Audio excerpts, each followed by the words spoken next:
Okay, fun seekers, we're looking at moral development. We are looking at Carol Gilligan's Stages of Ethical Care. This is kind of a follow-up to Kohlberg's study of stages of moral development. Kohlberg's research, however, devalued and excluded women's ways of moral reasoning. His theories on moral development were put forth by males in a male-dominated society and used only male subjects. His research often showed that females were inferior to males in their levels of moral reasoning. Now, Gilligan came along and she used extensive interviews with females and found that women have different moral and psychological tendencies than men. Women tend to think of morality in terms of caring relationships, where men seem to think of, or tended to think of morality, what is right and wrong, in terms of rules and justice. Right and wrong is determined by care, relationships. Right and wrong is determined by rules and justice. Which one is right?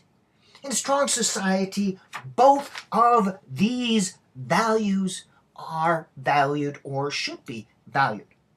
So let's take a look at her 3 stages of ethical care. In the pre-conventional morality, right and wrong is determined by what is best for the individual. The goal is survival. This is good for me, therefore it is the right behavior. Growth from this stage depends on a transition from thinking in terms of selfishness to thinking in terms of being responsible to and for others. The second stage, conventional morality. What is good and right is determined by what's good for others. Sacrificing self for others. In this stage, selfishness is wrong. If you're doing something because it benefits self, even though it may not benefit others, it is wrong. Now, people who get stuck at this stage are often stuck in what's called a martyr stage, always sacrificing self for others. And I'm going to show why this is not the highest level here, this martyr syndrome. Growth here depends on a transition from goodness to holistic truth. You realize that you are a person too, and in order to give to others, you have to give to self as well. You have to nurture the self, and the self, connected to all people, is just as valuable in yourself as the self in other people. This is this holistic idea that we are all connected.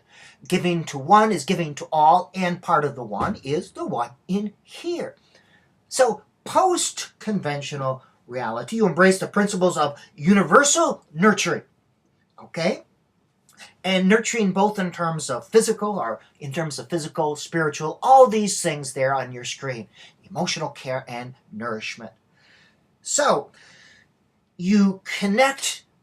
You know that relating and connecting and nurturing goes 2 ways. It is just as wrong to ignore your own interests as it is to ignore the interests of other people. You see that a connection or a relationship involves 2 people, and if either one is slighted, it harms the relationship. Being good is useless if you are not good to yourself. Big ideas, Gilligan, these 3 stages of ethical care, but that men and women go about moral reasoning a little bit differently. This is the theory. Now remember, theory explains things. It doesn't predict things. You can't say this is true for all men and women, but it helps us begin to understand. This is the end of part 3